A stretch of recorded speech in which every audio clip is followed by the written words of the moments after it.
बिस्मिल्लाहिर्रहमानिर्रहीम। अस्सलाम वालेकुम स्टूडेंट्स। आज हम आगे चल रहे हैं और अब इनऑर्गेनिक का पार्ट स्टार्ट हो चुका है, जिसमें हमने पीरियोडिसिटी और पीरियोडिक प्रॉपर्टीज से बात शुरू करनी है। साथ ही हमने केमिस्ट्री ऑफ एलिमेंट्स को भी आज ही देख लेना है। इंशाल्लाह इस हिस्से में से हम एक्सपेक्ट कर रहे हैं कि अगर हम केमिस्ट्री ऑफ एलिमेंट्स और पीरियोडिसिटी और पीरियोडिक प्रॉपर्टी सबको मिलाकर देख लें तो हम तकरीबन एट मोस्ट 5 या 6 सवालों तक पहुंच सकते हैं। आसान टॉपिक है, मेजॉरिटी ऑफ द पोर्शन आप पहले ही देख चुके हैं, आपको आता है और एज ए केमिस्ट्री स्टूडेंट आपकी यह सबसे बुनियादी इंफॉर्मेशन होती है जो आपके पास मौजूद होती है। तो पीरियोडिसिटी के बारे में कुछ हिस्ट्री की बात करें तो सबसे पहले हमारे ही एक मुस्लिम साइंटिस्ट हैं, उनका नाम है अल राजी ने क्लासिफिकेशन ऑफ एलिमेंट्स की है on the basis of their properties. उससे पहले भी अगर आप जाएं तो एरिस्टोटल के दौर में भी क्लासिफिकेशन ऑफ एलिमेंट्स की गई थी, लेकिन वो 4 टाइप्स में क्लासिफाई कर देते थे, लेकिन वो क्लासिफिकेशन कोई साइंटिफिक बेसिस पर नहीं थी, कोई प्रॉपर्टीज़ वगैरह उसमें शामिल नहीं थी। अलराजी ने कहा कि कुछ प्रॉपर्टीज़ ऑब्जर्व की और उसके बेस पे एलिमेंट्स को क्लासीफाई किया। लेकिन अगर आप मॉडर्न डे साइंस में आते हैं तो जैसा कि हमें पास पेपर में भी पूछा गया है, डो ब्राइनर जो है वो एक पहला साइंसदान है जिसने क्लासिफिकेशन ऑफ एलिमेंट्स का काम किया है। डो ब्राइनर ने बेसिकली बनाए हैं डो ब्राइनर्स ट्राइएड्स, इसमें फॉर एग्जांपल लिथियम है, सोडियम है, पोटाशियम है और लिथियम का मैस 7, पोटाशियम का मैस 39। आप इन दोनों का मैस प्लस कर दें, डिवाइडेड बाय 2 कर दें, मिडल वाले का मैस आ जाएगा। ये सोच थी डो ब्राइनर की, लेकिन डो ब्राइनर ने, क्योंकि सारी बात है हमेशा तो ऐसा होता नहीं, एटॉमिक मैस इस तरीके से तो एवरेज निकाल के नहीं तमाम पीरियोडिक टेबल के एक्सप्लेन किए जा सकते, इसलिए ये तरीका ज़्यादा कामयाब नहीं हुआ।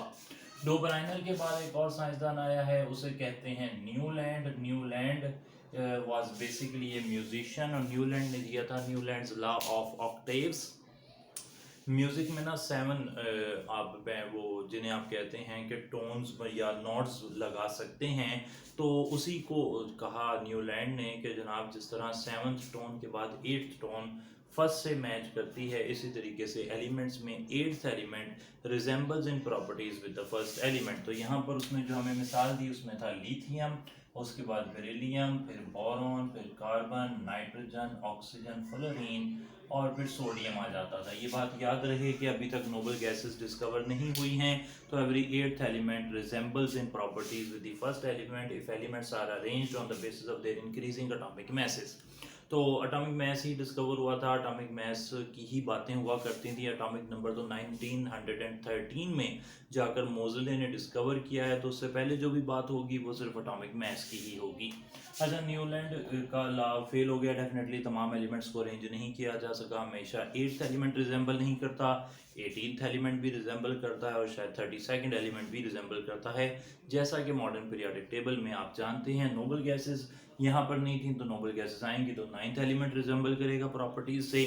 पहली बाकायदा कोशिश जो क्लासिफिकेशन ऑफ एलिमेंट्स की है वो मेंडलीव्स पीरियोडिक टेबल में है। पहला पीरियोडिक टेबल आप कह सकते हैं कि मेंडलीव ने बनाया, डिमित्री मेंडलीव आदमी का पूरा नाम है। 63 एलिमेंट्स इसके नाम पर जाने जाते थे, इसके टाइम पर नोन थे और उनको उसने अरेंज किया on the basis of increasing atomic message. और इसकी बहुत सिग्निफिकेंट बात ये थी कि इसने कुछ एम्प्टी स्पेसेस भी छोड़ी पीरियोडिक टेबल में, ताकि कुछ एलिमेंट्स जिनकी प्रॉपर्टीज़ जहाँ पर लग रही हैं वहाँ पर अगर वो एटॉमिक मैस वाला एलिमेंट डिस्कवर्ड नहीं हुआ है तो उसके लिए इसने एम्प्टी स्पेस छोड़ दी। साथ इसने नोबल गैसेस की भी डिस्कवरी की, प्रिडिक्शन की, साथ साथ यहाँ पे कुछ मसाइल भी थे मेंडलीव के पीरियोडिक टेबल के साथ। पर्टिकुलरली जो फेमस प्रॉब्लम है आर्गॉन और पोटाशियम का, आर्गॉन 40 होता है और पोटाशियम 39 होता है, और अगर आप इन्हें एटॉमिक मैस की बेस पर अरेंज करें तो फिर जो पोटाशियम है उसकी पोजीशन अल्कली मेटल से चेंज हो जाती है।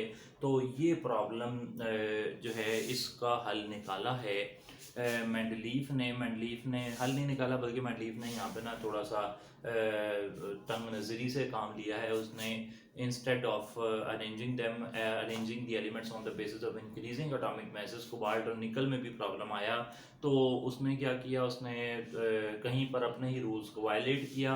दैट इज़ वाई ये प्रॉब्लम जो है वो परसिस्ट करती रही काफ़ी अरसे, यहाँ तक कि एटॉमिक नंबर की बेस पर ये छोटे छोटे प्रॉब्लम्स हल होने लग पड़े। एक और प्रॉब्लम मेडलीफ के साथ ये था कि मेडलीफ ने जो 2A है और 2B है यानी कि बेरिलियम, कैल्शियम, मैग्नीशियम, स्ट्रॉन्शियम वगैरह, और 2B यानी कि जिंक, कैडमियम, मरकरी वगैरह, उनको भी एक ही जगह पर रख दिया था।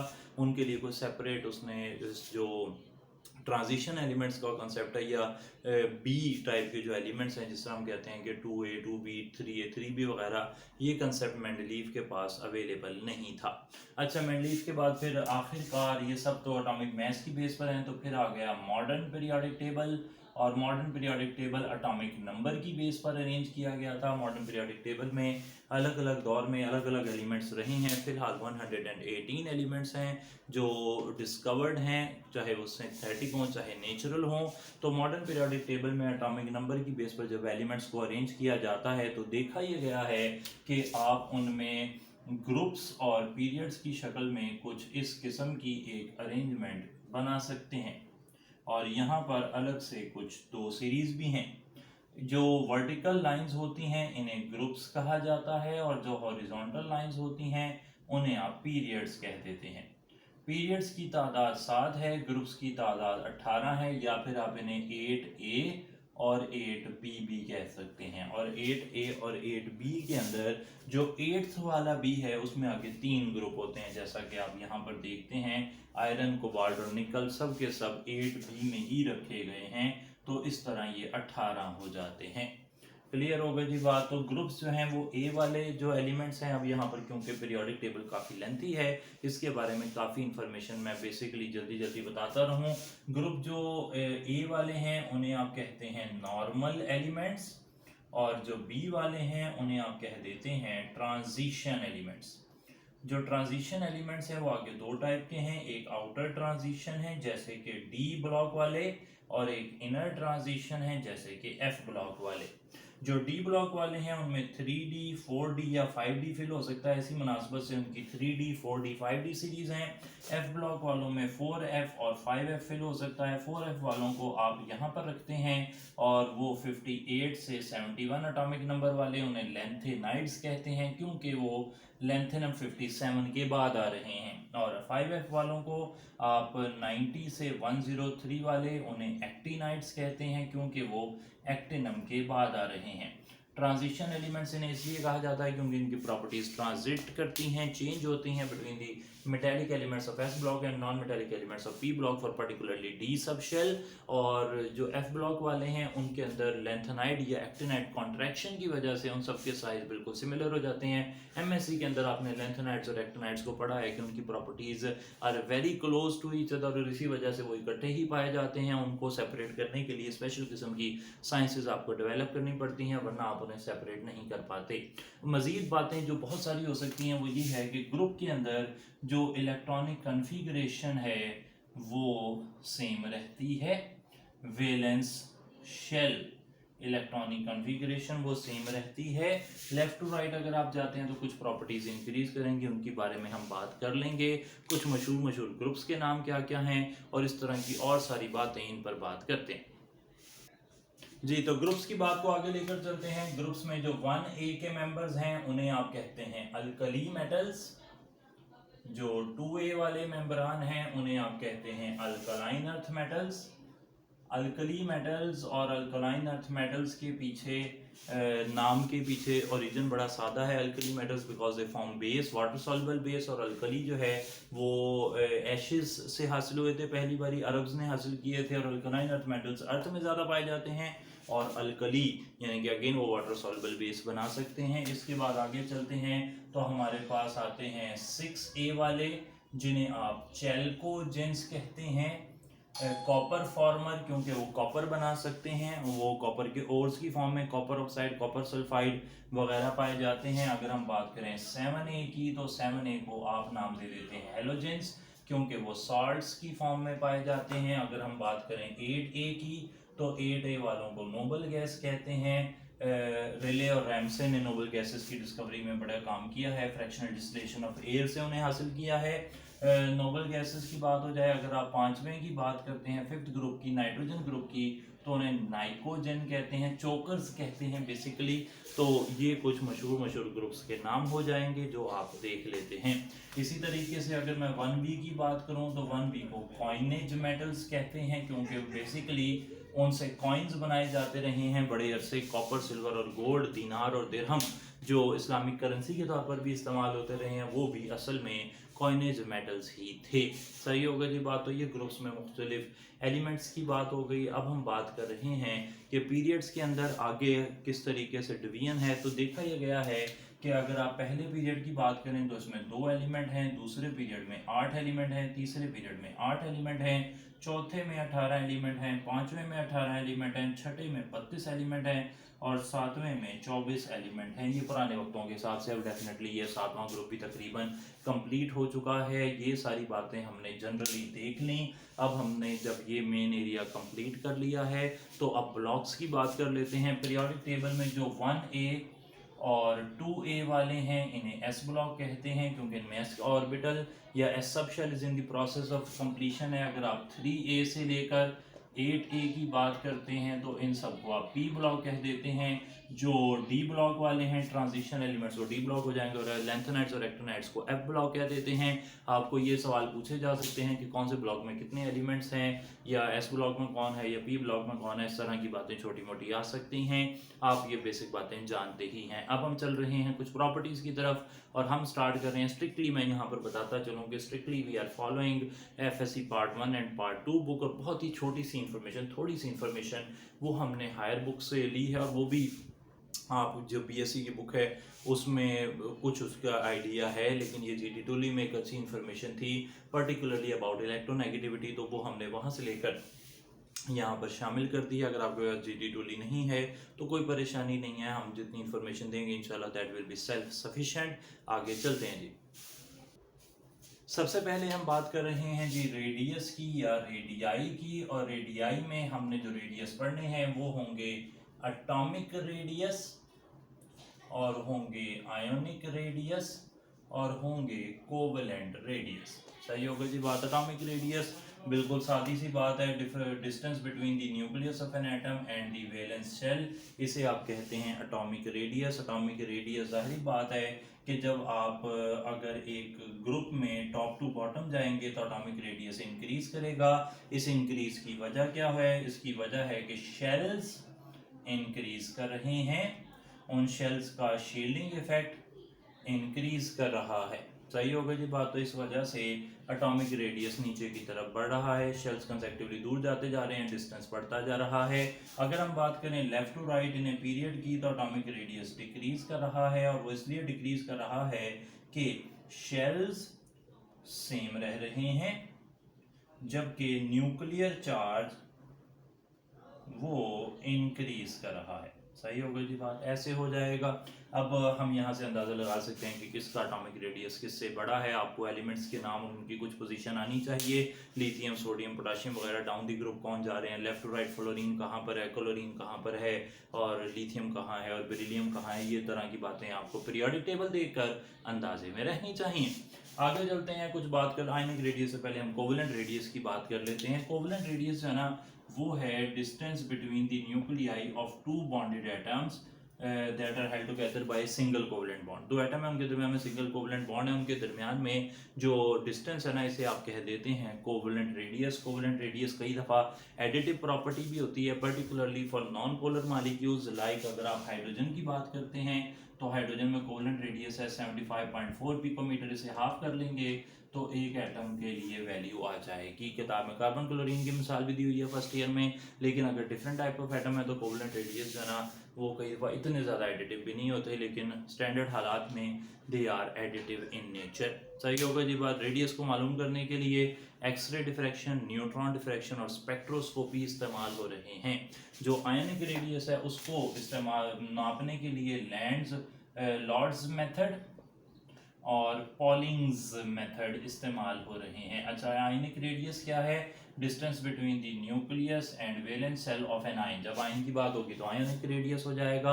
आयनिक रेडियस में हमने याद रखना है कि जो कैटाइन है उसका रेडियस पेरेंट एटम से छोटा होता है, जबकि एनाइन का रेडियस जो है वो पेरेंट एटम से बड़ा होता है। जाहिर बात है एनाइन के अंदर नई रिपल्शन आ रही है, न्यू इलेक्ट्रॉन आ रहा है which is repelled by already present electron, जबकि कैटाइन में एक इलेक्ट्रॉन चला जाता है, एक या ज़्यादा इलेक्ट्रॉन जाने से कई दफ़ा शेल ही खत्म हो जाता है, या अगर शेल ना भी खत्म हो तो भी nucleus attracts the remaining electrons with greater pull, इस वजह से वो साइज में जो है वो कमी आ जाती है। सही होगा जी बात। आयनिक रेडियस पर और भी काफ़ी बात हो सकती है।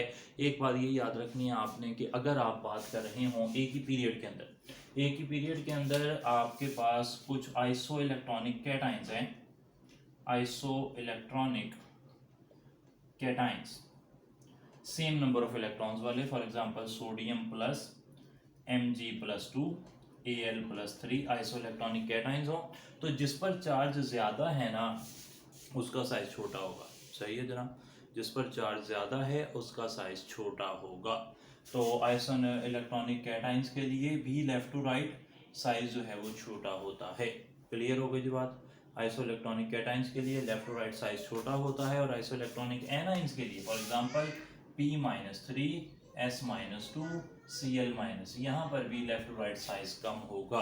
तो आयनिक रेडियस का ग्रुप में ट्रेंड क्या है, ऊपर नीचे नीचे आयनिक रेडियस बढ़ेगा, लेफ्ट टू राइट कम होगा। दो तरह के केसेस में, आइसो इलेक्ट्रॉनिक कैटाइंस के लिए लेफ्ट टू राइट कम होगा, आइसो इलेक्ट्रॉनिक एनाइंस के लिए भी लेफ्ट टू राइट कम होगा।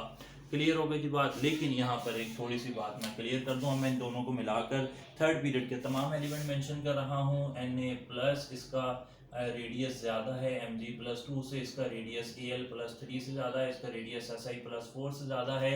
अब P-3 आ गया, P-3 के बाद आ गया S-2, उसके बाद Cl-, उसके बाद Ar। यहाँ पर याद रख लेंगे जो आयनिक रेडियस है उसमें जनाब एक प्रॉब्लम है। Ionic radius iso electronic cations के लिए लेफ्ट टू राइट कम हो रहा है, आइसो इलेक्ट्रॉनिक एनाइंस के लिए भी लेफ्ट टू राइट कम हो रहा है, लेकिन जब कैटाइन और एनाइन को कंपेयर करेंगे तो एनाइंस का साइज बड़ा होगा। तो यहाँ पर एरो इस तरह है।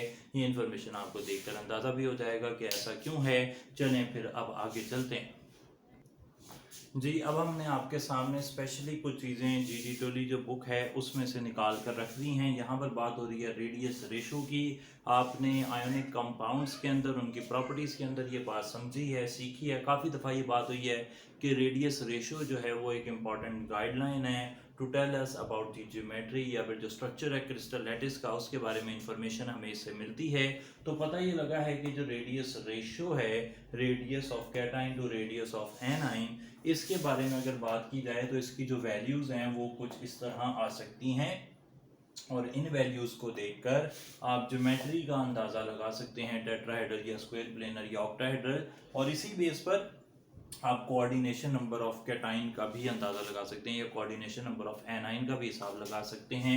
ये वैल्यू बहुत कम हो तो 2 और बढ़ती जाएगी तो कोऑर्डिनेशन नंबर बढ़ता जाएगा, और उसी के साथ साथ आपको किसी मुख्तलिफ तरह की ज्योमेट्री वाले कॉम्प्लेक्स या क्रिस्टल्स मिल सकते हैं, like square planar, tetrahedral, sodium chloride हो सकता है जैसा कि ऑक्टाहेड्रल होता है, बॉडी सेंटर्ड जैसे कि सीजियम क्लोराइड होता है, और इसी तरीके से cubic close packing, hexagonal close packing, इस तरह की इंफॉर्मेशन यहाँ से आपको मिल सकती है। दो बातें यहाँ पर अहम हैं, अगर कोऑर्डिनेशन नंबर बढ़ता है तो आयनिक रेडियस बढ़ जाता है। ये एक नई इंफॉर्मेशन थी। वो कहता है कि फॉर एग्जांपल अगर आपके पास सीजियम क्लोराइड है, सीजियम क्लोराइड में जो क्लोराइड का रेडियस है वो सोडियम क्लोराइड में जो क्लोराइड का रेडियस है उससे ज़्यादा होता है। क्यों? क्योंकि सीजियम क्लोराइड का कोऑर्डिनेशन नंबर 8 है, कोऑर्डिनेशन नंबर बढ़ेगा तो आयनिक रेडियस बढ़ेगा। और दूसरी बात पता लगी कि आयनिक रेडियस जैसे जैसे कम होता है वैसे वैसे कोवेलेंट कैरेक्टर उस पर्टिकुलर स्पीशी का वो ज़्यादा होता जाता है। तो आयनिक रेडियस कम होने से कोवेलेंट कैरेक्टर बढ़ना, इसके पीछे क्या राज है? इसके पीछे राज है पोलराइजिंग पावर, जो कि हम फजान्स रूल्स के अंदर पढ़ते हैं, जो हमने इससे पहले पीछे कभी देख लिए हैं। सही हो गई जी बात। तो ये इन्फॉर्मेशन आपके पास आ गई। अब ये तो बात हो गई रेडियाई की, अब हम रेडियाई से आगे चल रहे हैं, और रेडियाई में वैसे हम ना इसके साथ ही मिला सकते हैं बॉन्ड लेंथ को। बॉन्ड लेंथ भी प्रीटी मच सिमिलर है। बॉन्ड लेंथ भी उन्हीं फैक्टर्स पर डिपेंड करती है जिन पर रेडियस डिपेंड करता है। टॉप टू बॉटम वो बढ़ेगी, लेफ्ट टू राइट कम होगी, रीजंस सेम है, तो उसमें कोई नई बात नहीं है। अब जब हमने रेडियाई और बॉन्ड लेंथ्स पढ़ ली हैं तब हम एनर्जीज पर जा रहे हैं, जिसमें हम electron affinity, electronegativity, ionisation energy, इन सब की, और साथ साथ बॉन्ड एनर्जी की भी एक ही पॉइंट पर बात कर लेंगे इंशाल्लाह जी। आगे चलते हुए हम कुछ एनर्जीज की बात कर रहे हैं, जिसमें आ रही है आयनाइजेशन एनर्जी, इसके बाद बात करेंगे इलेक्ट्रॉन अफिनिटी की, फिर कुछ बात हो जाएगी इलेक्ट्रॉन नेगेटिविटी की, और इन सब से रिलेट करते हुए बिल्कुल एंड पर हम देख लेंगे बॉन्ड एनर्जी को। अच्छा जनाब, तो स्टार्ट कर लेते हैं आयनाइजेशन एनर्जी से। यहाँ पे जो पहले टाइप के क्वेश्चंस मेरे माइंड में आते हैं वो है definition in terms of equation. तो आयनाइजेशन एनर्जी की डेफिनेशन ये है कि amount of energy required to remove an electron from the outermost shell of an isolated gaseous atom. इसके लिए बहुत ही सही फॉर्म में जो इक्वेशन है वो ये बन रही है कि एक गैसियस एटम आपके पास होना चाहिए जिससे आप एक गैसियस आयन बना रहे हों और एक इलेक्ट्रॉन निकाल रहे हों। इसके अलावा कोई भी फॉर्म जो है वो आयनाइजेशन एनर्जी के लिए करेक्ट नहीं होगी। यहाँ पर सॉलिड हो या यहाँ पर सॉलिड हो या फिर इलेक्ट्रॉन गेन हो जाए तो फिर वो आयनाइजेशन एनर्जी की वैल्यू नहीं होगी। आयनाइजेशन एनर्जी के ट्रेंड की बात करें तो एनर्जीज के ट्रेंड रेडियाई के बिल्कुल ऑपोजिट होते हैं। डाउन द ग्रुप ये डिक्रीज करती हैं, लेफ्ट टू राइट ये इंक्रीज करती हैं, लेकिन यहाँ पर हमारे पास कुछ एक्सेप्शंस भी हैं। फॉर एग्जांपल सेकंड ए वालों की आयनाइजेशन एनर्जी थर्ड ए वालों से ज़्यादा है, क्योंकि यहाँ पर एस ऑर्बिटल में से इलेक्ट्रॉन निकलना है, यहाँ पर पी में से इलेक्ट्रॉन निकलना है। और इसी तरीके से 5a वालों की आयनाइजेशन एनर्जी 6a वालों से ज़्यादा है, क्योंकि यहाँ पर p एग्जैक्टली हाफ फिल्ड है जबकि यहाँ पर p एग्जैक्टली हाफ फिल्ड नहीं है।